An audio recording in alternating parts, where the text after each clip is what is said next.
Hi, my name's Chetna. I work in finance. I am the proud mother of 2 children, a daughter who's 24 and a son who's 21.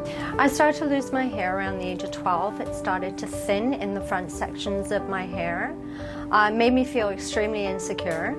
I wouldn't make eye contact with anybody, and because I was still in school, I was teased a lot about my thinning hair. I got introduced to CNC through my salon.